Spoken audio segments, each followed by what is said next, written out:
my thoughts on, morality and societal conditioning. Now, I was reading some Nietzschean philosophy and I thought to myself, okay, so we have a bunch of moral obligations, but really what we live for as humans is authentic self-expression and, to be able to, grow and to gain momentum, to gain power in existence, right? And, to demonstrate excellence, daily, and to overcome circumstance, right?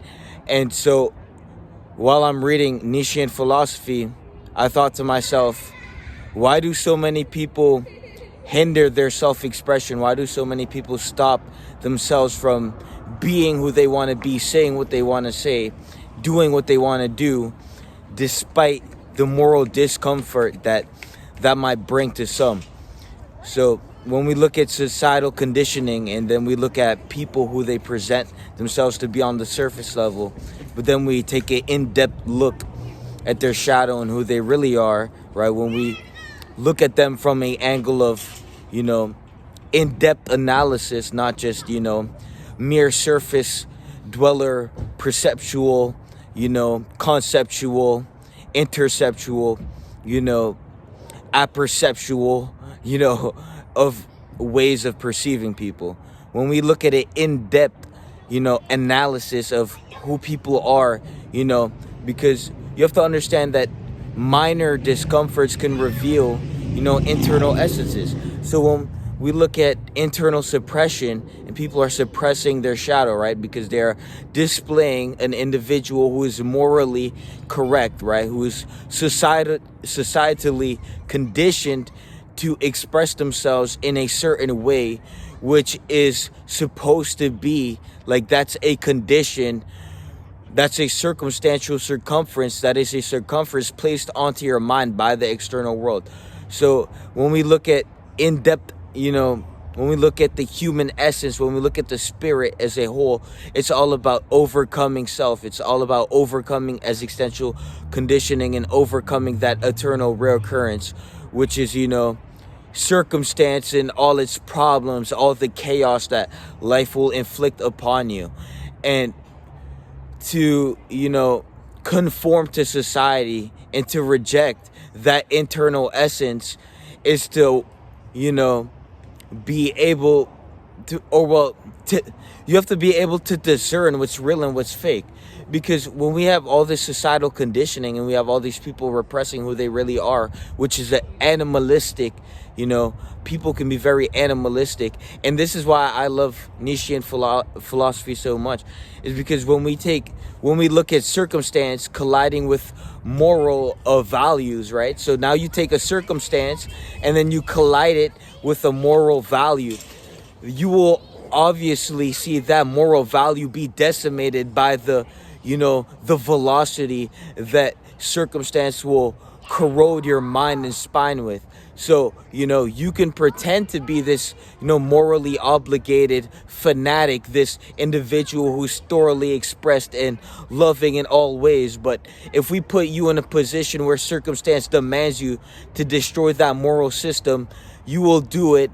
Hence the velocity of life and the chaos channeling down onto you and forcing you to express yourself and go into a deeper form of self-expression, which is deeply ingrained into your psyche through DNA informational, transformational, passing down through, history, right? Because you have to understand that DNA is information, and when we bring you back, when we look at evolution, when we look at history, when we look at your bloodline, right?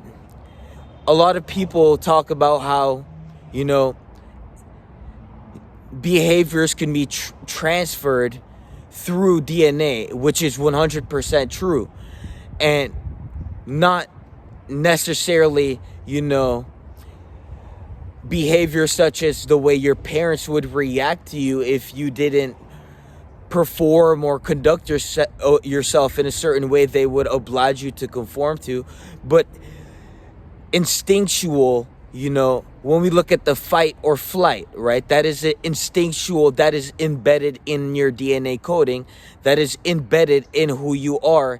And when we look at society, it neglects that form of who you truly are deep within, and it tells you to conform into a societal norm that is really, that it goes against your entire human nature. And so when we look at all these people who are internally suppressed and then are miserable internally, right? So we're not gonna look at the psychological masks that everyone puts on to hide their discomforts, their insecurities, their ineptability, right? We're going to take an in-depth analysis of who you are, which is that person who indulges in the self-destructing habits, because we already broke down the metaphysics of motivation and the interplay, the inner dynamics of motivation in your mind to be motivated to act towards specific outcomes. And when we take an in-depth look at your actions, right, as a human, right, the smallest form of actions predicate your character subconsciously, because you have to understand that 90% of your human behavior is automated by your subconscious mind. And so when we look at individuals who pick up the cigarette, when we look at individuals who pick up the drugs and the alcohol, within that act, within that self-rendering act of inferiority, right? Within that is a complex of subconscious beliefs that permeated you to be able to think that that act was okay. So before you even were auto-suggested that by your subconscious mind, when we look at the interdynamics, when we look at the interphenometry of your mind to even allow that action to be, actualized, we have to understand that, there's something motivating you to do that. And what motivates a lot of people to do that is that they're internally suppressed. They're suppressing who they are internally because of societal conditioning. So instead of, doing that wild act that you wouldn't have done, instead of, doing something just fucking batshit crazy that, you felt instinctually you had to do it. When you were gonna do that, you felt powerful. And when you did do it and, overcame the fear of not doing it, because that fear is societal conditioning you to oblige yourself to conform to society. And this is why you need to express yourself, including your shadow, to all degrees. But then you have to understand that you have to move with a level of self-restraint and self-control, but you have to be able to identify what is motivating you to execute that action. If it's societal, like, what is your intention? What was the underlying motive within that, action? Because if you were societally, conforming to acting a specific way, then you will not gain power from expressing your shadow. But if you felt as if, okay, I'm gonna actually put my foot down, this is who I am, and I'm not going to neglect myself, I'm not going to neglect my authentic self-expression because of what the fuck that bitch and that bitch thinks about me, right? So you're gonna have to be able to discern and identify. And this is why you pick up a journal and you journalize your thoughts, and then you get into these deep states of self-recognition, and through that you foster this level of awareness, this mental acuity, which is far surpassed the level of surface dwelling and day-to-day sequencing of distractions, self-retractions, and abnormal subtractions of self. So you need to pick up the journal, and you need to start discerning what creates your moral system. Are you operating from a moral system which is hindering your self-expression and depleting you from growing from all aspects in your psyche? So when we look at the Jungian when we look at Jungian psychology, therapy, he goes in depth into the shadow and how the suppressed shadow will manifest out of you as miserable, judging someone, or, destroying someone subconsciously, or moving through reality with a level of, hatred for yourself, picking up the drink and destroying yourself, being unable to motivate yourself towards specific outcomes that would benefit you. Because understand that to neglect your health, to look in the mirror and see that, you're out of shape and you're fat as fuck and you're unhealthy and you're dying slowly and faster.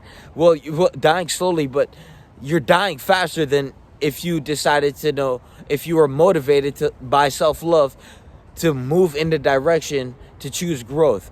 So, everything goes to a deeper level of, being able to perceive, and being able to put in context what you're actually doing. And this is why you start with the journal. And through the journal, you will foster deeper levels, in-depth levels of self-awareness, which you can utilize to your own existential benefit, right? To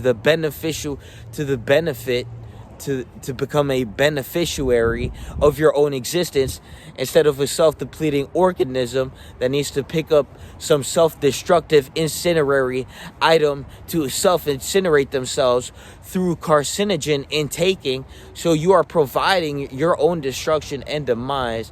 And then you wonder why you're miserable, why you're unfulfilled. It's because within that mind, when we look at your metaphysical arsenal and then we open up your mind and discern, your subconscious intertwining and interplaying to, the interdynamics, the interphenometry that your belief systems that integrate, who you are into, reality, into the external world. When we look at your internal world, right? Something isn't there, and what's not there is self-love. So before you pick up the drink, before you pick up the bottle, go and hit your macro count. Go and, get a workout in. Go get a healthy hit of dopamine. Go, do something that you love doing, and then foster that feeling of positive vibrational energy, and then use that energy to be a better person in life. When you're feeling down, you're supposed to make moves to not feel down, instead of, using downers to make yourself even more down. You should look in the mirror and understand that, that action right there is a display, a renditioning of internal and mental insecurity, infertility, and, inferiority.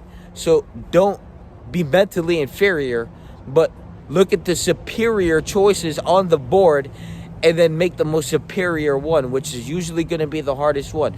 Tracking your food is difficult. Going to the gym is, more difficult than, just sitting at home and playing the video game.